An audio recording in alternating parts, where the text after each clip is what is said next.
You're checking my credit cards again, aren't you? Melissa froze with my wallet in her hands.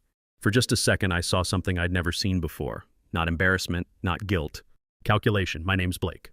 I'm 36 and I catch people who steal money electronically. Melissa had been doing this routine for almost a month now. Going through my wallet while I showered, checking bank statements when she thought I wasn't looking. After 11 years working cybersecurity at Phoenix Security Solutions, I know suspicious behavior when I see it. She looked up with that smile she always used when caught, just looking for the hardware store receipt. You know how I get about expenses. I knew exactly how she got about expenses. We lived in Austin in a condo we could barely afford because Melissa had to keep up with her friend Sarah's lifestyle. The same Sarah who posted vacation photos from Europe while we saved for camping trips. If you enjoy stories about betrayal and how the truth always comes out, hit that like button and subscribe right now. Every day brings new stories, each one more shocking than the last. Hardware receipts are in the desk drawer, I said. Same place they've always been. She put my wallet back, but the angle was wrong. Small detail, but in cybersecurity, small details matter. I'd been investigating financial fraud for years. Corporate theft, identity fraud, employee scams. The patterns were always the same. Someone gets access they shouldn't have. They start small, test the waters, then get bolder. Melissa headed upstairs. I'm calling my sister about Thanksgiving. I watched her go, then checked my wallet. Everything looked normal, but normal doesn't mean safe. She'd been handling my cards, studying them, memorizing numbers and security codes. Financial fraud always starts with opportunity.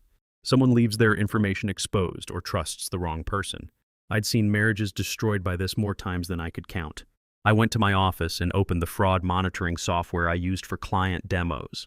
If someone was planning to access my accounts without permission, they were about to learn a hard lesson. That evening, I set up something special. A bait card connected to an account with exactly $60,000. The same monitoring systems I used to catch corporate thieves would track every transaction. GPS locations, merchant details, timestamps, everything needed to build a solid case. I placed the card exactly where my regular debit card usually sat. 4 days later, it was gone.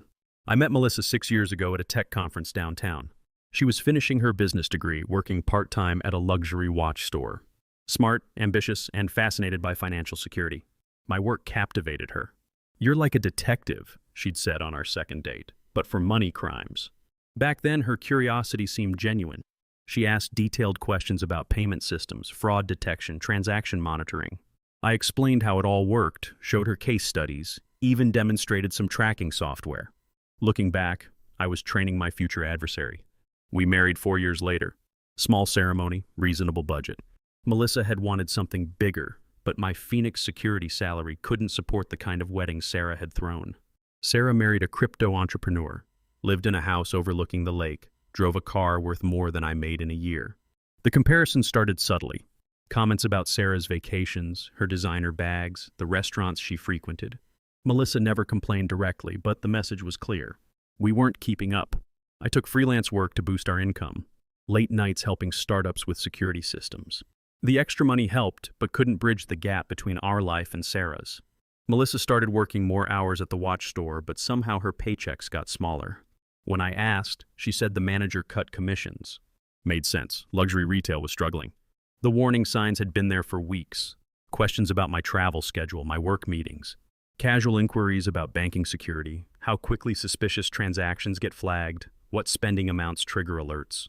She framed it as interest in my expertise, but I recognized reconnaissance. A month ago, she'd started the wallet searches. Always when I was distracted, always with reasonable excuses. Looking for receipts that were always somewhere else. Checking for business cards I never carried. I should have confronted her then. But part of me needed to know how far she'd go. In my line of work, assumptions get you fired.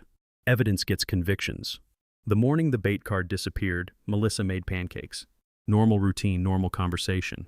She mentioned possibly meeting Sarah for lunch. "Nothing expensive," she said, kissing me goodbye. You know how careful I am. I watched her drive away, then checked the monitoring system. The card was active. The first alert came at 10:47 a.m. Single transaction, $800, upscale boutique downtown. I was in a client meeting when my phone buzzed. Standard protocol, any purchase over 500 triggers alerts. I stepped outside and checked details. She'd used the card at a store she'd mentioned visiting with Sarah. Designer accessories, luxury handbags, the kind of place requiring appointments.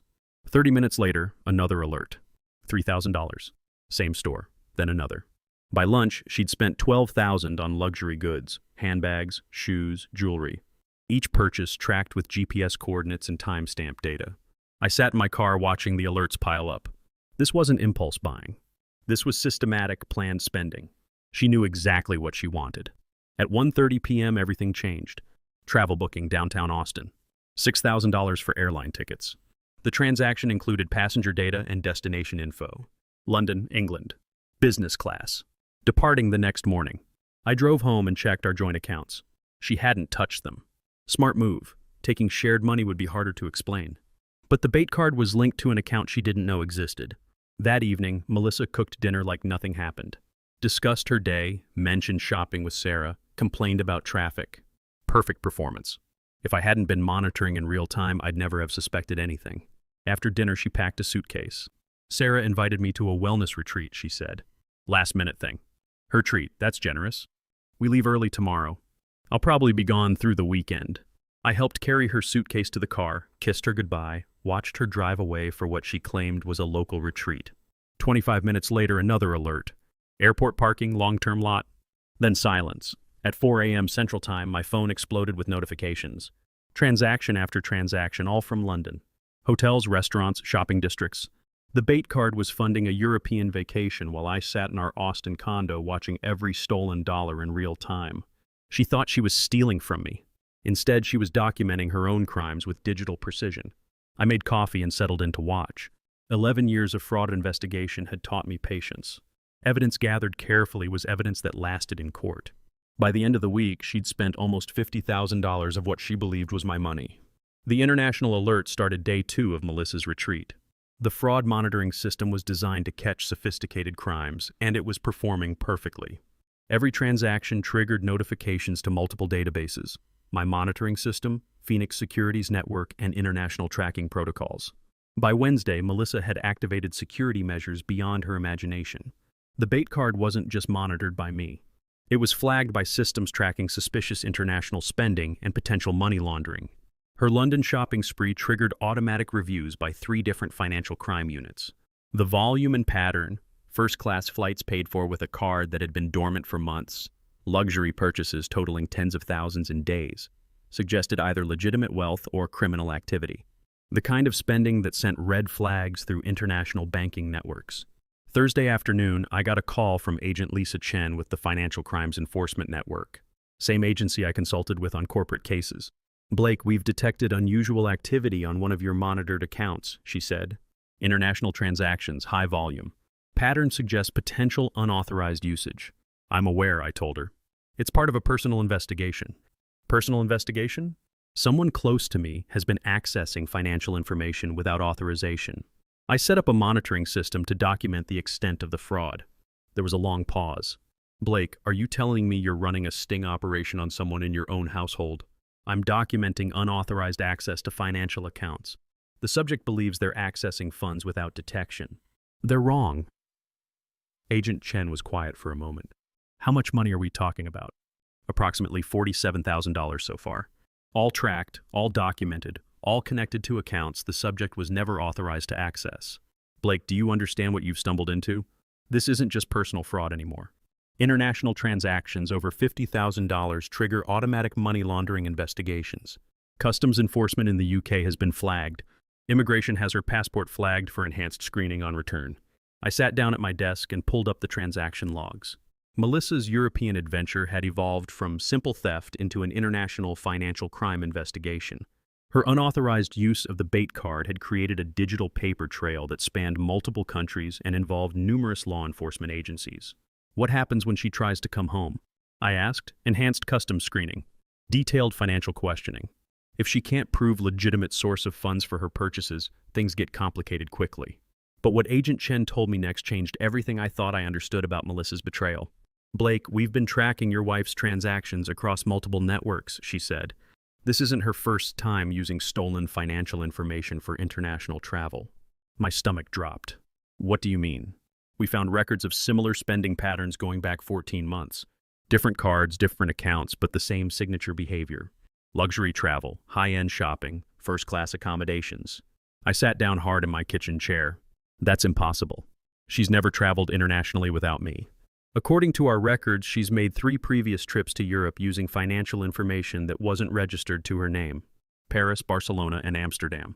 Always first-class flights, always luxury accommodations, always funded through accounts she shouldn't have had access to. The room felt like it was spinning. Whose accounts? We're still investigating, but preliminary evidence suggests she's been accessing financial information from multiple sources. Credit cards belonging to her employer, former roommates, even family members. That evening, Melissa called from London. Background noise suggested an expensive restaurant. "Blake, honey, I'm having an incredible time," she said. "Sarah knows all the perfect places here. We've been shopping, dining at amazing restaurants." I paused. She'd just admitted being in London when she was supposed to be at a local retreat. "London?" I asked carefully. Silence, then forced laughter. "Did I say London? I meant the retreat has this European theme. Classical music, staff with accents. It's like being in London without leaving Texas. Sounds elaborate. You know these high-end places? Everything's themed now. Oh, I found this amazing boutique in the gift shop. Got you something special." After she hung up, I checked the logs. 3 more purchases that evening. $2,000 at a restaurant, $1,500 at a wine shop, $4,000 at what appeared to be a jewelry store on Bond Street. Friday morning, Agent Chen called again. "Blake, we need to talk in person. The international scope of this case has expanded beyond personal fraud. Can you come in this afternoon?" I drove to the Federal Building in downtown Austin and met Agent Chen in a conference room filled with documents, transaction printouts, and computer monitors displaying financial tracking data. "Your wife's spending pattern has triggered investigations in 3 countries, she said. The UK, France, and the United States. The volume of transactions, the luxury focus, the sudden international travel, it all suggests potential money laundering or organized financial crime. It's not organized crime. It's personal betrayal. I understand that. But the evidence doesn't care about motivation. What matters is the pattern of behavior and the paper trail she's created." "Blake, is everything okay?" she asked. "I need to ask about Melissa's trips. The retreats, the shopping excursions. How many have you actually been on together?" Long pause. "Blake, I haven't been on a trip with Melissa in over a year. We had coffee last month, that's it." "Why?" The pieces fell into place. Melissa had been using Sarah as cover. Every retreat with Sarah had been a solo crime spree funded by stolen money. Agent Chen called back that afternoon with more details. "We've identified at least 6 different accounts she's accessed without authorization," she said. Her employer's corporate credit card, her sister's personal accounts, credit cards belonging to former co-workers. The pattern suggests she's been systematically gathering financial information and using it to fund a luxury lifestyle. How did she get access to all these accounts? We're still investigating, but it appears she's been photographing cards, memorizing numbers, and even using her position at the watch store to access customer payment information. The watch store. Perfect position to gather financial information from wealthy customers. That evening, I searched Melissa's belongings. Hidden in her jewelry box, I found a notebook filled with credit card numbers, expiration dates, security codes, names I didn't recognize, account information for cards that weren't hers. At the bottom, a list of European cities with dates and amounts, a criminal ledger documenting years of theft. My phone rang, Melissa calling from London. "Blake, I'll be home tomorrow evening. Can't wait to see you." "Can't wait to see you too," I said. What I didn't tell her was that federal agents would be waiting. Sunday morning, Agent Chen called with final coordination details. Melissa's flight was scheduled to land at Austin Bergstrom at 7:30 p.m. Customs and Border Protection had been briefed on the investigation. Immigration officials were prepared for enhanced screening procedures. "When she lands, she'll go through normal passport control first," Agent Chen explained. "Then she'll be directed to secondary inspection for routine customs screening. That's when we'll begin questioning about the source of funds for her purchases. What happens if she tries to claim I authorized the spending? We'll verify that story with you directly. But Blake, the evidence we've gathered suggests this goes far beyond unauthorized use of your accounts. She's been running a sophisticated financial fraud operation for over a year." I spent the day preparing for Melissa's return. Cleaned the house, organized the evidence I'd gathered, reviewed the transaction logs one final time. By evening, the bait card showed total spending of $49,700. Every purchase documented, every transaction tracked, every dollar creating another piece of evidence for federal prosecutors. At 7:15, I received a text from Melissa. "Just landed. Can't wait to show you everything." 20 minutes later, my phone rang. "Agent Chen, she's in secondary inspection now. Customs found over $35,000 worth of luxury goods in her luggage. Designer handbags, jewelry, expensive clothing. When asked about the source of funds, she claimed her husband had given her permission to use his credit card for the trip. And you told them?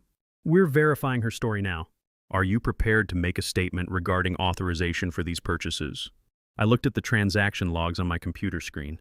$49,700 in unauthorized charges. Years of stolen financial information. A notebook full of credit card numbers belonging to other people. I never authorized any spending. She accessed financial information without permission and used it to fund international travel and luxury purchases. That's what we expected. Blake, you should know that she's also carrying a second set of credit cards, names and account numbers that don't match any cards registered to your household. The stolen card information from her notebook. Even on her return flight, Melissa had been carrying evidence of her crimes. At 8:45, Agent Chen called again. She's been arrested on charges of credit card fraud, identity theft, and international money laundering. The evidence from your monitoring system, combined with the stolen card she was carrying, gives us a solid federal case. What happens now? Federal custody, held pending arraignment. Given the international scope and sophisticated methods, she's looking at significant prison time. At 9:30, I received a call from a number I didn't recognize. Blake, this is Melissa. I'm allowed one phone call. There's been a terrible misunderstanding. Can you come to the airport and clear this up? What kind of misunderstanding? They think I stole money for the trip. I told them you gave me permission to use your card. Just tell them it was authorized and we can go home. I looked at the transaction logs on my computer screen. $49,700 in unauthorized charges. Years of stolen financial information. A notebook full of credit card numbers belonging to other people. Melissa, I never gave you permission to use any of my accounts. Silence on the line. Blake, please, I can explain everything. I'm sure you can. Save the explanation for your lawyer. I hung up and turned off my phone. The house felt quiet for the first time in years. The arraignment was scheduled for Tuesday morning at the federal courthouse in downtown Austin. I sat in the gallery as Melissa was brought in, wearing an orange jumpsuit, her hands cuffed behind her back. The woman who had spent $50,000 on designer goods in London looked smaller now, diminished by the reality of federal criminal charges. Assistant United States Attorney Sarah Rodriguez read the charges aloud. Credit card fraud, identity theft, international money laundering, conspiracy to commit financial crimes. Each charge carried potential prison sentences measured in years, not months. Your Honor, Attorney Rodriguez said, the defendant engaged in a sophisticated criminal enterprise spanning over 14 months. She systematically accessed financial information belonging to multiple victims, used that information to fund luxury international travel, and attempted to conceal her crimes through elaborate deception. Melissa's court-appointed attorney requested bail, arguing that she was a first-time offender with ties to the community. Attorney Rodriguez responded by presenting evidence of the international scope of her crimes, the sophisticated methods she used, and the substantial financial losses to multiple victims. The defendant poses a significant flight risk, she argued. She has demonstrated a pattern of international travel funded by stolen money. She has shown expertise in accessing and exploiting financial systems, and the evidence suggests she was planning additional crimes at the time of her arrest. Judge Robert Martinez reviewed the evidence, including the notebook of stolen credit card information found in Melissa's possession and the detailed transaction logs from my monitoring system. The court finds that the defendant poses both a flight risk and a danger to the community, Judge Martinez ruled. The systematic nature of these crimes, the international scope, and the sophisticated methods employed suggest a high likelihood of continued criminal activity if released.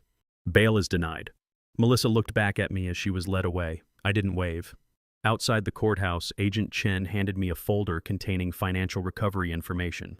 The $50,000 from your bait account will be returned within 30 days, she said. As for the other victims, we're working with international law enforcement to trace and recover stolen funds. I drove home to an empty house and started making phone calls to change every password, every account number, every piece of financial information Melissa had ever seen. 4 months later, Melissa pleaded guilty to federal financial crimes charges. The evidence was overwhelming. The transaction logs from my monitoring system, the notebook of stolen credit cards, testimony from other victims who had unknowingly funded her European adventures. She received a sentence of 96 months in federal prison, followed by 36 months of supervised release. Restitution was set at over $350,000, representing the total amount stolen from all victims over 14 months of criminal activity. The jewelry store where she worked was also investigated. Owner Michael Santos discovered that Melissa had been systematically photographing customer credit cards during transactions, using her position to gather financial information from wealthy clients. 4 additional victims came forward, all customers who had shopped at the store and later discovered unauthorized charges on their accounts. Sarah called me after the sentencing hearing. Blake, I had no idea what she was doing. All those times she said we were traveling together, she was lying to both of us. I know, you weren't the only one she deceived. Is there anything I can do? Just remember that some people aren't who they pretend to be. I moved out of the Austin house 8 months later. Too many memories, too many reminders of the life I'd built with someone who had been lying from the beginning. I took a new position with a cybersecurity firm in Austin specializing in financial fraud prevention. The irony wasn't lost on me. The skills that made me good at catching corporate thieves were essential for documenting my wife's crimes. The bait card meant to catch a suspicious spouse exposed an international criminal operation. Sometimes the person closest to you is the one you know least. 6 years together, and I'd been living with a stranger who saw me as just another source of money. But her greed became her downfall. She got so comfortable with crime that she made one fatal mistake. She tried to steal from someone who catches thieves for a living. The cybersecurity expert became the victim, but more importantly, became the one who brought the criminal to justice. If you enjoyed this story about betrayal and how expertise can expose the truth, please like this video and let me know your thoughts in the comments. If you haven't subscribed, hit that subscribe button and notification bell for more stories like this. Thanks for watching. See you next time.